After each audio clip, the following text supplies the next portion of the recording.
Hello what's up, कैसे हैं आप सब। स्वागत है आप सबका टू दिस रिवीजन सेशन, जहां हम रिवाइज करेंगे सर क्या एस ए ई 3402। ठीक है सर, ठीक है सर।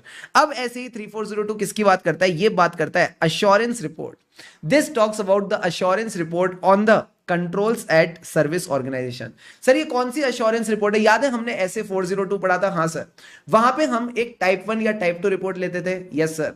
तो वो टाइप 1 टाइप 2 रिपोर्ट कौन देता था? सर्विस ऑर्गेनाइजेशन का ऑडिटर, जिसको हम बोलते थे सर्विस ऑडिटर। ओ, तो जो टाइप 1 और टाइप 2 रिपोर्ट पे स्टैंडर्ड लगता है उसको क्या बोलते हैं सर? इसी को बोलते हैं SAE 3402। You get the point और नॉट? Yes sir. अब सर एक बात बताना, ये कब एप्लीकेबल होगा? When will this SAE 3402 be applicable? तो ये एप्लीकेबल तब होता है जब आप चेक करते हो कि सर्विस ऑर्गेनाइजेशन कह रही है कि हमारे कंट्रोल्स तो बहुत सूटेबली डिजाइंड है। सर्विस ऑर्गेनाइजेशन ऐसा अजर्ट कर रही है, ऐसा कह रही है कि हमारे कंट्रोल सूटेबली डिजाइंड है और आप इसको चेक करना चाहते हो तो ही SAE 3402 लगेगा।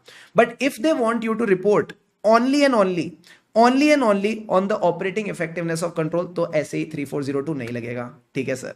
या फिर वो आपको रिपोर्ट करवाना चाहते हैं ऑन द कंट्रोल्स जिनका यूजर एंटिटी के फाइनेंशियल रिपोर्टिंग प्रोसेस से कोई लेना देना ही नहीं है। ऐसे कंट्रोल्स जिनका यूजर एंटिटी के फाइनेंशियल रिपोर्टिंग प्रोसेस से कोई लेना देना नहीं है, उस केस में SAE 3402 नहीं लगता। Got it sir. अब इसका ऑब्जेक्टिव क्या है? मैंने कहा बड़ा सिंपल, जैसे ऑडिट में होता था वैसे यहां पे भी है। पहले हमको रीजनेबल अश्योरेंस लेनी है ताकि हम अपनी रिपोर्ट कर सके। अब रीजनेबल अश्योरेंस किसको लेके? फ्लो में चलना। सबसे पहले जो वो सिस्टम बता रहे हैं, जो वो अपना प्रोसेस बता रहे हैं, क्या एक्चुअल में वो प्रोसेस डिजाइंड और इंप्लीमेंटेड है कि नहीं। सपोज मैं पेरोल की प्रोसेसिंग कराता हूं, तो सर्विस ऑर्गेनाइजेशन कह रही है हम ऐसे ऐसे पेरोल को प्रोसेस करते हैं, तो क्या वो वैसे वैसे पेरोल को प्रोसेस करते हैं कि नहीं। So whether the description of system shared by service organisation that is actually designed और इंप्लीमेंटेड और नॉट। अब हर प्रोसेस में कुछ रिस्क और कंट्रोल्स होते हैं, तो क्या इन्होंने इस प्रोसेस में जो भी इनके कंट्रोल ऑब्जेक्टिव्स थे, इसके रिगार्डिंग जो कंट्रोल्स है, इनको सूटेबली डिजाइन किया है या नहीं। एंड लास्ट में हमने सीखा था टाइप 2 रिपोर्ट में हम एक चीज और देखते हैं, क्या? Operating effectiveness of the control. तो जस्ट आप फ्लो में चलना, सिस्टम के अंदर controls they should be properly designed, and last में कंट्रोल्स आर ऑपरेटिंग इफेक्टिवली। जब आपने तीनों चीजें चेक कर ली, फिर आप अपनी फाइंडिंग्स को रिपोर्ट करके चल सकते हो। Got it sir. अब इसके बाद हमने इसमें क्या सीखा था? सारे बच्चे एक बार अपनी किताब पे आ जाओ। बेसिक्स आई होप सबको क्लियर है। हाँ सर क्लियर है। अब मुझे बताओ टाइप 1 और टाइप 2 रिपोर्ट में फर्क क्या होता है? ये बात हमने वैसे ऐसे 402 में भी कवर कर रखी है, एक बार फटाफट सब कवर कर लेते हैं। सबसे पहले तो सर दोनों ही रिपोर्ट में आपके पास डिस्क्रिप्शन ऑफ द सिस्टम आती है और फिर मैनेजमेंट कहती है। सर मैनेजमेंट क्या कहती है? जो हमारी डिस्क्रिप्शन है वो एकदम फेयर है, जो हमने सिस्टम को डिस्क्राइब किया वो एकदम फेयरली डिस्क्राइब किया है as at a specified date. Oh, जो इस सिस्टम के अंदर कंट्रोल्स लगाए हैं, कंट्रोल्स किसके लिए? Controls to achieve the control objectives. जो कंट्रोल्स लगाए हैं related to the control objectives, ये कंट्रोल्स भी सुटेबली डिजाइंड है एट अ स्पेसिफाइड डेट। ये दोनों चीजें हो गई। हाँ सर, ऐसी मैनेजमेंट ने आपको रिटर्न असर्शन दे दी कि भाई सिस्टम भी सही डिस्क्राइब किया है, उसके कंट्रोल्स भी सूटेबली डिजाइन किया है।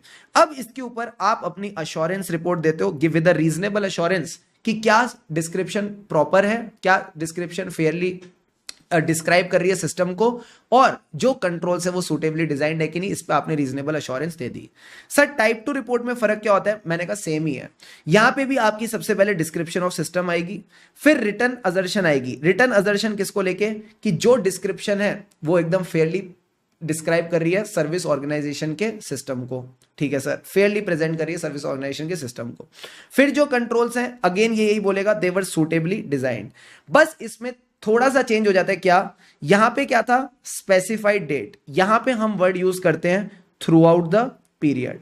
अब इसमें जो एडिशनल चीज आ जाती है वो क्या है? हम यहां पे कंट्रोल्स की ऑपरेटिंग इफेक्टिवनेस की भी बात करते हैं।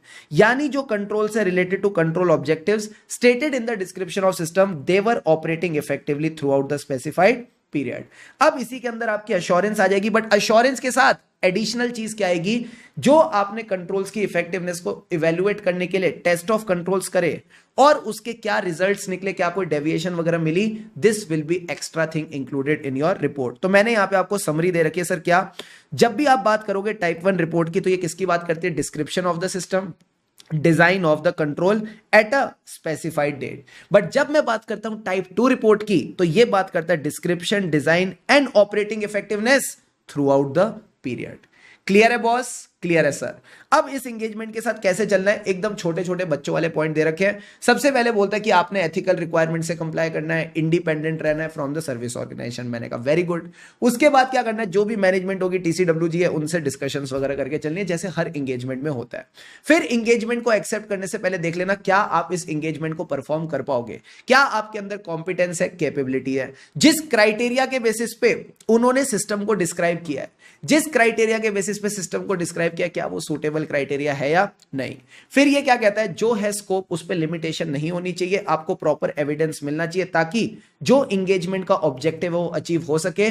जो यूजर एंटिटी है, जो यूजर एंटिटी का ऑडिटर है, जो यूजर एंटिटी है, जो यूजर एंटिटी का ऑडिटर है, उनको भी ये चीज यूजफुल हो सके।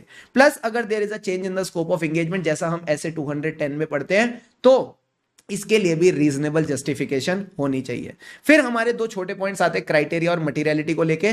जब भी क्राइटेरिया और मटेरियलिटी वगैरह असेस करते हैं तो तीन बातों को ध्यान रखना, वही तीन बातें जो इस पूरे स्टैंडर्ड में बार बार घूमती रहती है। सर क्या? Description of the system, controls are properly designed और नॉट, एंड तीसरी चीज क्या थी, operating effectiveness of the control. Then sir अपने ऑडिट प्रोसीजर पे आ जाओ, चीजों को पहले अंडरस्टैंड करते हैं, understand the system of the entity. Then आपने एविडेंस लेना है वही तीन चीजों को लेके, description of the system, suitable design of the internal controls to achieve the control objectives, and last में operating effectiveness of the control to achieve the control objectives throughout the period. Then we discussed about internal audit function. जरूरत पड़ी तो आप internal audit function को understand करके उससे भी evidence वगैरह ले सकते हो। देन हमने रिटर्न रिप्रेजेंटेशन पढ़ा था, बहुत ही फैला हुआ टॉपिक है बट इसमें कुछ ऐसा एक्साइटिंग मेरे को नहीं लगा। तो इसमें क्या क्या आ जाएगा, मैनेजमेंट की असर्शन को वो वापस रीअफॉर्म करेंगे, वापस बोलेंगे कि भाई हमने डिस्क्रिप्शन ठीक दी है। अब कई बच्चे बोल रहे हैं सर डिजाइन वाला पॉइंट कहां गया, ऑपरेटिंग इफेक्टिवनेस वाला पॉइंट कहां गया, वो नीचे आ गया। अगर कोई डिजाइन डेफिशिएंसीज हैं तो वो बताएंगे, अगर ऑपरेटिंग इफेक्टिवनेस में कोई दिक्कत है तो भी वो बताएंगे। तो तीनों पॉइंट हो गए इनडायरेक्टली। पहला पॉइंट डिस्क्रिप्शन, उन दोनों में अगर गड़बड़ होगी तो वो आपको अलग से बता देंगे। प्लस वो बोलेंगे कि हमने सर्विस ऑडिटर को जो भी इंफॉर्मेशन देनी थी, एक्सेस देनी थी, दे दी। प्लस अगर और कोई गड़बड़ हुई है, कोई non compliance with laws regulation, कोई फ्रॉड हुआ है, तो वो बात भी वो बता देंगे। एंड आखिरी में सब्सिक्वेंट इवेंट, कि कोई सब्सिक्वेंट इवेंट हुआ है किसके डेट के बीच में। सर जनरली जब हम ऑडिट पढ़ते थे तो ऑडिट में सब्सिक्वेंट इवेंट किसके बीच में होता था, date of financial statement till the date of audit report. यहां पे सब्सिक्वेंट स्टेटमेंट होता है डेट जिस दिन उन्होंने सिस्टम की डिस्क्रिप्शन बनाई, डेट जिस दिन उन्होंने सिस्टम की डिस्क्रिप्शन बनाई, from that date till the date of assurance report. अगर कोई सिग्निफिकेंट इवेंट हुआ है तो उसका इंपैक्ट भी आपने उनसे पूछ के चलना है। फिर सर बात आती है रिपोर्टिंग की, एकदम मरियल पॉइंट्स है। टाइटल ऑफ द रिपोर्ट क्या होगा, इंडिपेंडेंट अश्योरेंस रिपोर्ट, ठीक है sir, service auditor assurance report. Address he generally board of directors को एड्रेस होती है। फिर इसमें क्या आप आइडेंटिफाई करोगे, क्या डिस्क्रिप्शन ऑफ सिस्टम है, ठीक है, उसके अंदर क्या कंट्रोल्स है, कंट्रोल ऑब्जेक्टिव्स क्या है, ये सब बेसिक बातें आ जाएंगी, ठीक है सर। फिर उसके बाद कौन से ऐसी चीज है जिसको सर्विस ऑडिटर का ओपिनियन कवर नहीं करता, मुझे बताओ कौन सी चीज को नहीं करता, complementary user entity control. Complementary user entity control, यही चीज हमने अपनी रिपोर्ट में भी देखी थी। तो देखो क्या लिखा था कि our examination did not extend to the complementary user entity control, भले ही these are necessary to achieve the control objective, but our examination has not covered the same. And last में कहता है कि अगर सब सर्विस ऑर्गेनाइजेशन है तो उसको लेके हमने क्या नेचर ऑफ एक्टिविटीज करी है। तो चार चीजें क्या हो गई, जल्दी से बताओ, हमारा description of the system, plus उसके साथ डिजाइन ऑफ द कंट्रोल और ऑपरेटिंग इफेक्टिवनेस की बात की होगी। उसके बाद कौन से ऐसे एरियाज थे जिसको आपने कवर नहीं किया, उसका एग्जांपल आप यहां पे याद रख सकते हो, complementary user entity control. Plus अगर सब सर्विस ऑर्गेनाइजेशन है तो उसको लेके हमने क्या नेचर ऑफ एक्टिविटीज करी। अच्छा सारे बच्चे एक बात बताना, एक छोटा सा क्वेश्चन पूछ रहा हूं, अगर सर्विस ऑडिटर ने, अगर सर्विस ऑर्गेनाइजेशन का जो सर्विस ऑडिटर है उसने अपनी रिपोर्ट में सब सर्विस ऑर्गेनाइजेशन की जो इंफॉर्मेशन है इसको इंक्लूड कर रखा है, तो इसको कौन सा मेथड कहते थे। अगर इसने अपनी रिपोर्ट में सब सर्विस ऑर्गेनाइजेशन की इंफॉर्मेशन को इंक्लूड कर रखा है तो ये कौन सा मेथड था। ये बात हम करते हैं ऐसे 402 में वैसे, पर मजा आ जाएगा अगर आपने बता दिया तो। Very good, this is called inclusive method, this is called inclusive method. और इसका ऑपोजिट क्या होता था? अगर इंक्लूड ना करते तो हम इसको बोलते कार्व आउट मेथड, अगर इंक्लूड ना करते तो हम इसको बोलते carve out method. Very very good. फिर उसके बाद आप क्राइटेरिया वगैरह को आइडेंटिफाई करोगे और बोलोगे जो ये रिपोर्ट है ये सिर्फ यूजर एंटिटी के लिए, सर्विस ऑर्गेनाइजेशन के लिए और यूजर एंटिटी के ऑडिटर्स के लिए। देन सर सर्विस ऑर्गेनाइजेशन की क्या रिस्पॉन्सिबिलिटी थी? मैंने कहा बड़ा सिंपल है, सबसे पहले they will prepare the description of system, फिर जो सिस्टम डिस्क्राइब कर रखा है उसी के हिसाब से they are providing the services to the user entity. तो first of all describe the system, इसी सिस्टम के हिसाब से you are providing the services to the user entity. फिर आप बताओगे अपने कंट्रोल ऑब्जेक्टिव्स। अब इन कंट्रोल ऑब्जेक्टिव्स को अचीव करने के लिए क्या कंट्रोल्स आपने डिजाइन और इंप्लीमेंट कर रखे हैं। तो चार चीजें सर्विस ऑर्गेनाइजेशन की रिस्पॉन्सिबिलिटी में आएंगी, इस पे क्वेश्चन आ सकता है एग्जाम में। सबसे पहले क्या आएगा? डिस्क्रिप्शन ऑफ द सिस्टम, इसी डिस्क्रिप्शन के हिसाब से you are providing the services to the user entity. Then you talk about control objectives, इनको ही अचीव करने के लिए you have designed and implemented the controls to achieve the control objectives. Got it sir. देन इसके बाद हम किसकी बात करेंगे? मैंने कहा इसके बाद हम बात करेंगे कि सर्विस ऑडिटर का काम है कि वो रिस्पॉन्स अपना opinion they about the effectiveness of the control in case of type 2 report. वो ओपिनियन देगा किस पे? डिस्क्रिप्शन पे, design of control and operating effectiveness in case of type 2 report. फिर वो बोलेगा जो इंगेजमेंट 3 एज पर SAE 3402 करी, जिसमें हमने ऑडिट पूरा प्लान किया, परफॉर्म किए प्रोसीजर्स, डिस्क्रिप्शन सही है, कंट्रोल सूटेबली डिजाइंड है and they are operating effectively. फिर आप अपने जो भी प्रोसीजर्स हैं उनकी समरी वगैरह दे सकते हो, तो ये बात मैंने आपको ऑलरेडी बता दी। बट आप बोलोगे कि हमारा क्या ओपिनियन है, बट अगर टाइप 1 रिपोर्ट है तो उसमें कोई ओपिनियन नहीं आएगा, आप कोई ऑपरेटिंग इफेक्टिवनेस ऑफ कंट्रोल्स की बात नहीं करोगे। प्लस एक पैरा और आता है सर, क्या? Limitation of control. Limitation of control यानी हो सकता है जो कंट्रोल्स आपने लगाए हैं टू प्रिवेंट, डिटेक्ट और करेक्ट, टू प्रिवेंट, डिटेक्ट और करेक्ट द मिसस्टेटमेंट, वो अपना काम तमीज से ना कर पाए। ठीक है सर। प्लस मैंने आपको एक चीज और सिखाई थी सर, क्या? जो कंट्रोल्स ईयर 1 में इफेक्टिव थे, जो कंट्रोल्स ईयर 2 में इफेक्टिव है, हो सकता है वो ईयर 3 में इफेक्टिव ना रहे बिकॉज प्रोसेसेस चेंज हो जाते हैं। So there is always a risk of projection of the results of test of control to future years. तो आपको उसको प्रोजेक्ट नहीं करना चाहिए। तो देखो क्या कहता है, risk of projecting to the future periods of the evaluation of operating effectiveness of control. फिर जब भी आप अपना ओपिनियन दोगे एकदम पॉजिटिव फॉर्म में दोगे सर, क्या? Description fairly presents the service organization system as designed and implemented throughout the period. Controls are suitably designed to achieve the control objectives throughout the period. फिर जो controls आपने test करे, they provide a reasonable assurance that controls were operating effectively to achieve the control objectives throughout the period. So description fairly present करती है positive form में, मतलब अच्छी अच्छी बातें करनी है। आपने बोलना description fairly present करती है the system that is designed and implemented throughout the period. Controls which are required to achieve the control objective, they were suitably designed throughout the period.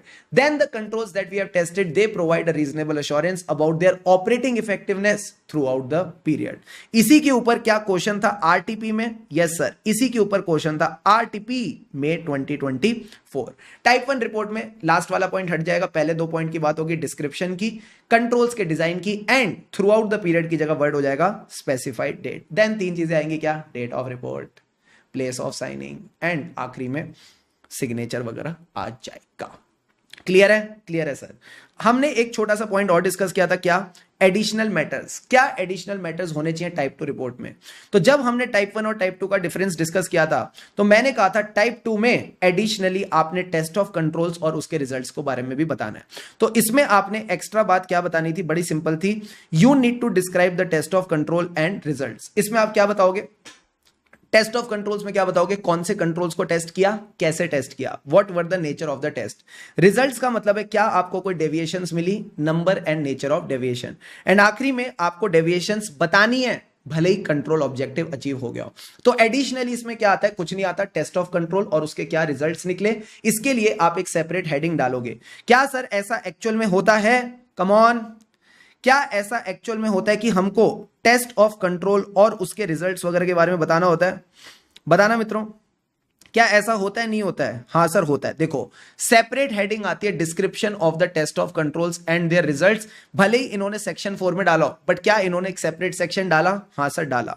तो यही आपने बेसिक सी बात ध्यान रखनी है। इसमें क्या क्या आएगा? Test of controls and result में कंट्रोल्स क्या टेस्ट करे, what were the nature of test, results मतलब क्या आपको कोई डेविएशंस वगैरह मिली, ये डेविएशंस तब भी बतानी है भले ही कंट्रोल्स के ऑब्जेक्टिव अचीव हो गए हो। अच्छा मेरा आप सबसे सवाल बताओ, क्या मेरा आप सबसे एक छोटा सा सवाल बताना, क्या इधर देखो इधर देखो इधर देखो, डिस्क्रिप्शन फेयरली डिस्क्राइब नहीं करती, जो डिस्क्रिप्शन है वो फेयरली प्रेजेंट नहीं करती, क्या सिस्टम है? जो कंट्रोल्स हैं वो सूटेबली डिजाइन नहीं है, या जो कंट्रोल्स हैं वो ऑपरेट नहीं कर रहे effectively in case of type two report, या फिर आपको एविडेंस नहीं मिल रहा, तो कौन सा ओपिनियन दोगे? बता दो जरा चैट बॉक्स में। डिस्क्रिप्शन ठीक नहीं है, या कंट्रोल सूटेबली डिजाइन नहीं है, या कंट्रोल्स इफेक्टिवली ऑपरेट नहीं कर रहे, या फिर आपको एविडेंस नहीं मिल रहा। Which type of opinion will you give? क्या लिखा है आपकी किताब में? Modified opinion. हम इस केस में सर क्या करेंगे, जब भी ये चारों चीजें होती है ओपिनियन को मॉडिफाई करेंगे एंड इसका रीजन भी बता के चलेंगे, इसका रीजन भी बता के चलेंगे। डॉक्यूमेंटेशन वाले पॉइंट वही है जो ऑडिट में होते हैं, audit procedure, audit evidence, conclusion, साथ ही साथ कोई सिग्निफिकेंट मैटर है तो उसको भी डॉक्यूमेंट करके चलो। ठीक है दोस्तों, ठीक है सर। अच्छा ये क्वेश्चन जो आईसीआई वाला हमने किया था, सामने वाले को डिजाइन एंड ऑपरेटिंग इफेक्टिवनेस के बारे में जानना है, तो बताओ कौन सी रिपोर्ट देंगे? सर एक ही रिपोर्ट है जो डिजाइन और ऑपरेटिंग इफेक्टिवनेस की बात करती है through out the period, that is type 2 report. तो इसके अंदर अश्योरेंस आ जाएगी about the design and operating effectiveness, साथ ही साथ टेस्ट ऑफ कंट्रोल्स और उसके क्या रिजल्ट्स निकले, ये भी आपका पार्ट बन जाएगा। Test of controls perform and nature of deviation. ठीक है, ठीक है सर। तो यहां आपकी रिवीजन कंप्लीट होती है। I hope you enjoyed the session. यूं ही खुशी खुशी मन लगाकर पढ़ते रहें, खुशी से पढ़ेंगे तभी आगे बढ़ेंगे। Have an awesome day ahead. हमें रही ऑडिट के, फिर मिलेंगे चलते चलते। Take care all.